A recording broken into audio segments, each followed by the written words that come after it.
آیت آپ کے سامنے پڑی ہے، جو آیت آپ کے سامنے پڑی، آج معاشرے میں بڑا بگاڑ آ گیا، توڑ، دلوں میں توڑ، جوڑ پیدا کرنا۔ کیسے جوڑ پیدا ہوگا؟ بہت سے نسخے، کچھ علماء کرام بتاتے ہیں، کچھ پیر حضرات بتاتے ہیں، اور کچھ نسخے، کیونکہ جس نے یہ مشینری بنائی ہے،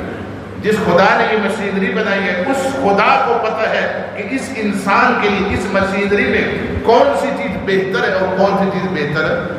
نہیں۔ وہ جو خدا ہی جانتا ہے، وہ خدا حکیم ہے، ہم سے بہتر خدا ہی جانتا ہے ہمارے بارے میں۔ اس نے یہ مشین بنائی ہے، کس چیز سے یہ مشین خراب ہوگی اور کس چیز سے یہ مشین ٹھیک رہے گی۔ اگر ہم اس چیزوں کو جان لیں تو ہمارے معاشرے میں جو توڑ پھوڑ ہو رہا ہے، جو ہمارے معاشرے میں نفرتیں پھیل رہی ہیں، وہ ختم ہو جائے گی۔ قرآن کریم کی اس آیت میں اللہ تبارک تعالیٰ نے شرط دی کہ ان چیزوں سے بچو۔ نبی علیہ السلام کی احادیث مبارکہ بھری ہوئی ہیں، ان چیزوں سے بچو۔ اگر ان چیزوں میں ملوث ہو گئے تو نہ دلوں کا سکون پاؤ گے، نہ گھر میں جوڑ پاؤ گے، توڑ ہوگا۔ اور وہ چیزیں ہمارے معاشرے میں عام پائی جاتی ہیں، وہ چیزیں ہمارے معاشرے میں عام پائی، اس کو ہم گناہ ہی نہیں سمجھتے، ان کو ہم گناہ ہی نہیں سمجھتے۔ اور اس سے ان اعمال سے ہوتا کیا ہے؟ بھائی سے لوگ کہتے ہیں، بھائی کہتا ہے پتہ نہیں بھائی کو ہو کیا کیا، پتہ نہیں اس دوست کو ہو کیا کیا۔ شوہر اور بیوی کے درمیان میں توڑ پیدا ہو جاتا ہے، بیوی جاتی ہے عامل کے پاس، پتہ نہیں مولوی صاحب نے، پتہ نہیں مولوی صاحب ہو کیا کیا شوہر کو، پہلے بڑا ٹھیک چل رہا تھا، یک دم جو ہے نا اس کا مزاج تبدیل ہو گیا۔ یہ دوست پہلے بڑا اچھا حساس بشاس طریقے سے ملتا تھا، خندہ پیشانی کے ساتھ ملتا تھا، لیکن آج وہ جس طرح ملنا چاہیے تھا ویسے نہیں مل رہا، جیسے ملنا چاہیے تھا ویسے نہیں مل رہا۔ اللہ کے نبی نے اور قرآن کریم میں اللہ تعالیٰ نے نشاندہی کی ہے، کسی شخص کے خلاف انسان اس کی برائی کسی کے سامنے بیان کرے، آپ اپنے دوست کی برائی کسی اور کے سامنے بیان کریں اور وہ برائی اس میں پائی کی جائے، وہ برائی اس میں پائی کی جائے، اور جب یہ بات اس تک پہنچے گی تو وہ آپ سے خندہ پیشانی سے ملے گا؟ کبھی نہیں ملے گا۔ یہ ہو ہی نہیں سکتا کہ آپ کے ساتھ خندہ پیشانی کے ساتھ ملے، خندہ پیشانی کے ساتھ یہ ہو ہی نہیں سکتا۔ اور ہم بڑے مزے سے یہ کام کر، اور اس کو ہم برائی نہیں جانتے۔ شریعت نے ان چیزوں سے منع کیا کہ اپنوں کی ہو برائی یا کسی کی برائی ہو کسی کے سامنے مت کرو، اگرچہ برائی اس میں پائی بھی جائے۔ دو پارٹنر ہیں، کاروبار کر رہے ہیں، ایک نے دوسرے کے متعلق کوئی بات کی تیسرے کو، اور اللہ کی شان وہ بات پہنچ ہی جاتی ہے، کسی نہ کسی طرح وہ بات پہنچ ہی جاتی ہے۔ اور پھر ہوتا کیا ہے کہ پہلے بڑے حساس طریقے سے ملتا ہے، خندہ پیشانی سے، پھر کیا ہے جب ملنے آتا ہے نا پھر اس کے ماتھے پر وٹ ہوتا ہے، بولے صاحب پتہ نہیں کیا ہو گیا، بولے صاحب پتہ نہیں کیا ہو گیا۔ اسی طرح گھر کا معاملہ ہے، گھر کا معاملہ ہے، شوہر نے ماں کے سامنے بیوی کی برائیاں ذکر کر دی، بیوی کی برائیاں ذکر کر دی۔ اب ہوتا کیا ہے، ماں اگر صریح طور پر نہ بتائے، اشاروں سے بتائے، پھر بھی وہ بیوی سمجھ جاتی ہے، پھر بھی وہ بیوی سمجھ جاتی ہے کہ میرے شوہر نے ساس سے بات کی ہے۔ اور پھر کیا ہوتا ہے، پھر آپ کو معلوم ہے گھر میں جھگڑے فساد اور وہ محبتیں ختم، دلوں میں توڑ پیدا ہو جاتا ہے، دلوں میں توڑ پیدا ہو جاتا ہے۔ اس چیز کو ختم کرنا ہے، اس چیز کو ختم کرنا۔ اور ہم شریعت کی اصطلاح میں اس کو کہتے ہیں غیبت، شریعت کی اصطلاح میں اس کو کہتے ہیں غیبت، جس کی برائی آپ کو معلوم ہے کسی اور کے سامنے کرنا۔ بعض حضرات کہتے ہیں ہم تو اس کے منہ پر بھی کہہ دیتے ہیں، کہہ سکتے ہیں، یہ اس سے بڑا جرم ہے، یہ اس سے بڑا جرم ہے۔ تو قرآن کریم نے اس سے منع کیا، اور ہم غیبت کر کے کیا کر رہے، دل توڑ رہے، اور پھر کہتے ہیں سب ہوا کیا، پتہ نہیں کس نے جادو کیا ہے، کسی نے جو ہے کیا نام ہے جنات آئے ہیں، آسیب وغیرہ ہے، اور یہ سب کیا ہے، اور اتنی عام ہر بندہ یہ غیبت میں ملوث، ہر بندہ، اور کتابوں میں لکھا ہے جو بندہ غیبت کرتا ہے، جو بندہ آپ تک بات پہنچاتا ہے، وہ آپ کی بات بھی اجازت آگے پہنچائے گا۔ من نقل الی نقل عنہ، آپ تجربہ کر رہے ہیں، جس بندے نے آپ تک بات پہنچائی ہے، کسی کی غیبت کی ہے، کیونکہ اس کو لت پڑ گئی ہے، جب آپ کے سامنے غیبتیں ہو رہی ہیں، جب آپ کے سامنے اس کی برائی ہو رہی ہے، تو آپ اسے کہتے ہیں کہ مجھے بھی پتہ ہے،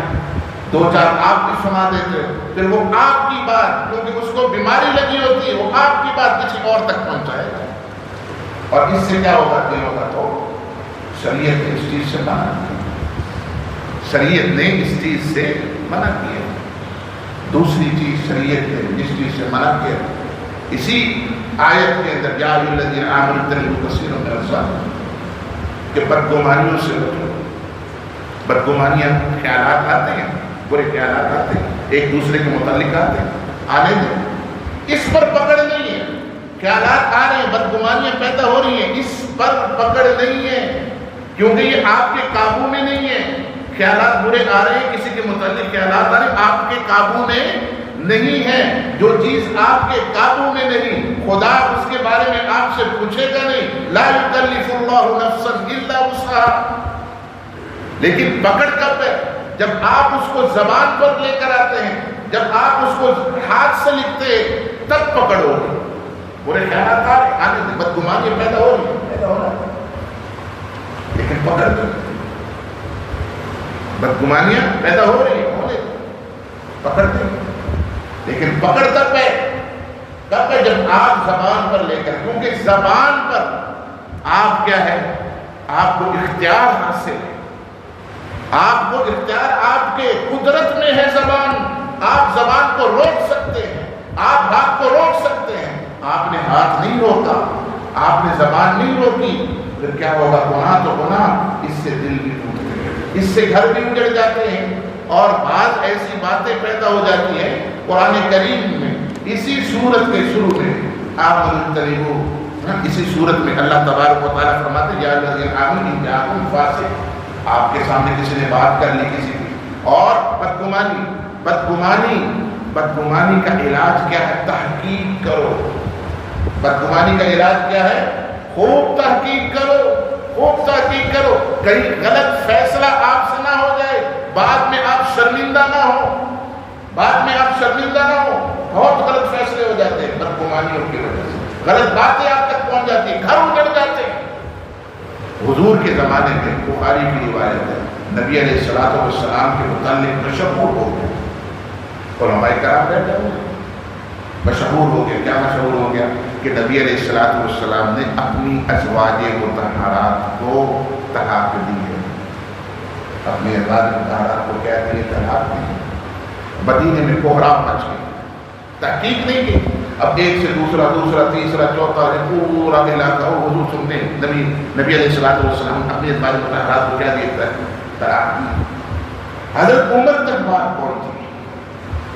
حضرت عمر فاروق رضی اللہ تعالیٰ فجر کی نماز مسجد نبوی میں پڑھی، نبی علیہ الصلوۃ والسلام کے پیچھے، حضور صلی اللہ علیہ وسلم اپنے حجرے کی طرف فوراً چلے گئے، تو باہر ایک گارڈ، ایک دربان کھڑا ہوا،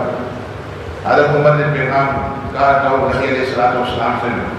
کہو کہ عمر آ رہا ہے، عمر اجازت مانگ رہا ہے، اجازت مل سکتی ہے۔ نبی علیہ الصلوۃ والسلام نے خادم کو باندھے،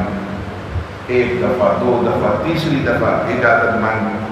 پھر بھی نہیں ملی۔ حضرت عمر رضی اللہ تعالیٰ نے فرمایا کہ جاؤ، خادم سے کہا کہ جاؤ حضور صلی اللہ علیہ وسلم سے فرمانا، حضور صلی اللہ علیہ وسلم کو بتانا کہ میں حفصہ کے لیے بات نہیں کرنے آ رہا، حفصہ ان کی بیٹی تھی، وہ بھی نکاح میں تھی، حفصہ کے لیے میں کوئی بات کرنے نہیں آ رہا، اگر آپ کو یہ لگتا ہے نا میں حفصہ کی گردن اپنے ہاتھ سے اتار کر آپ کے پاس لے آؤں،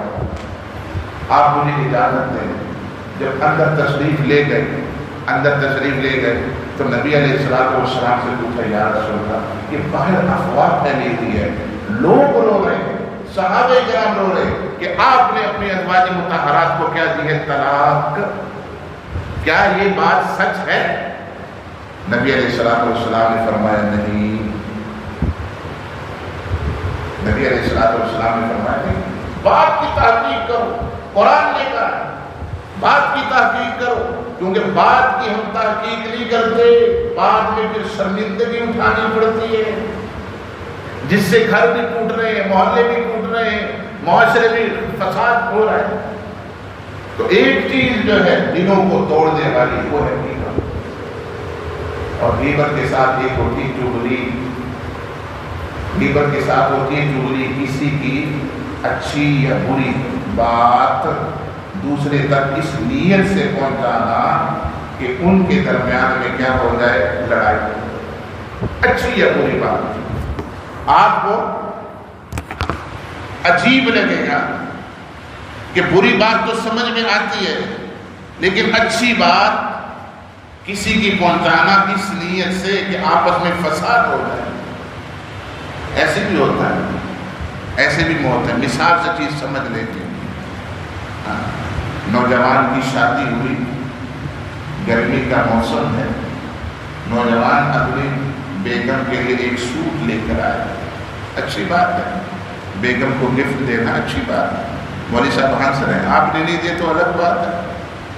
آپ نے نہیں دیا۔ نبی علیہ السلام اپنے ہاتھ سے حضرت نوالا ڈالتے تھے، آج آپ بھی ڈال رہے ہیں، اگر گھر میں لڑائی ہے نا میاں بیوی کی، ہاں آپس میں جو ہے نا ایک دوسرے کو نوالا ڈالیں، بالکل ٹھیک، ثواب کا کام۔ لوگ کہتے صدقہ کیا ہے، کالی مرغی نہیں ہے،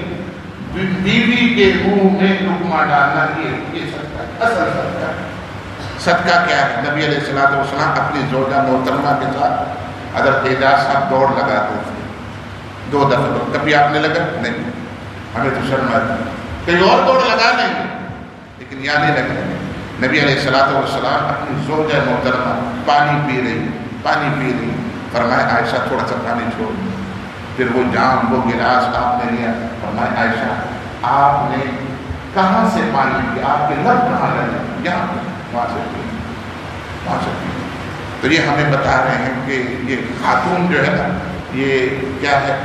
یہ پاؤں کی جوتی نہیں ہے، اس کا بڑا مقام ہے، اس کا بڑا مقام ہے۔ تو نبی علیہ السلام بات پتہ نہیں کیا چل رہی تھی ذہن سے نکل گئی ہے، انا للہ و انا الیہ۔ ہاں گرمی میں جو ہے نا نوجوان کی شادی بھی گرمی ہے، سوٹ لے کر اچھی بات ہے، ہدیہ تحفے وغیرہ دینا چاہیے، آپ حضرات کو بھی اللہ توفیق دے، آج گھر جائیں کم سے کم کچھ نہیں، ایک سیب لے کر جائیں اور یہ کہیں کہ بیگم جی یہ سچ میں آپ ہی کے لیے لے کر آیا، آپ کے لیے بھی نہیں لے کر آیا، آپ ہی کے لیے لے کر آیا۔ پھر آپ ادھر سے جو ریٹرن ملے گا نا پھر مولوی صاحب کو آپ نے بتا دینا، مولوی صاحب کو بڑا بہترین۔ تو سوٹ لے کے گئے گھر میں، میاں صاحب سوٹ لے کر گئے، اب جو ہے شوہر کی جو بہن ہے اس نے دیکھ لیا، اب ہوتا کیا، اچھی بات ہے سوٹ دینا، اچھی بات ہے، اب اس نے دیکھ لیا اعجاز صاحب، اب وہ شوہر کی جو امی ہے اس کی بھی امی ہے، تو وہ لڑکی اپنی امی سے کہتی ہے اماں بھائی نے نا گفٹ میں بھابھی کو سوٹ دیا ہے، اچھی بات ہے دینا بھی چاہیے، اچھی بات ہے، اس سے آپس میں محبت بڑھتی ہے، لیکن اس کی یہ بات بطور شرارت کی ہوتی ہے کہ اماں اصل میں تو وہ تجھے پہلے سوٹ دیتا تھا، اب تیرے لیے سوٹ نہیں آیا بلکہ اس کے لیے آیا، اب گھر میں کیا ہوگا، فساد، جھگڑ۔ تو کوئی بات اس نیت سے پہنچانا کہ دونوں کے درمیان میں فساد ہو، اچھی بات ہی کیوں نہ ہو، اس کو بھی چغلی کہیں، اس کو بھی چغلی کہیں۔ تو اپنے معاشرے کو ٹھیک کرنا ہے، اپنے گھر کے اندر محبت پیدا کرنی ہے، اپنے بھائیوں میں محبت پیدا کرنی ہے، تو کیا ہے، ان چیزوں کو چھوڑنا پڑے گا، غیبت چغلی اور جو ہے بدگمانیاں اور بلا تحقیق بات پر، بغیر تحقیق کے بعد سنی سنائی بات پر فوراً ایکشن کرنا، اس سے گھر میں توڑ وغیرہ پیدا ہوتا ہے۔ اللہ تبارک و تعالیٰ جو سنا ہے مجھے آپ سب کو اس پر عمل کرنے کی توفیق عطا فرما دے۔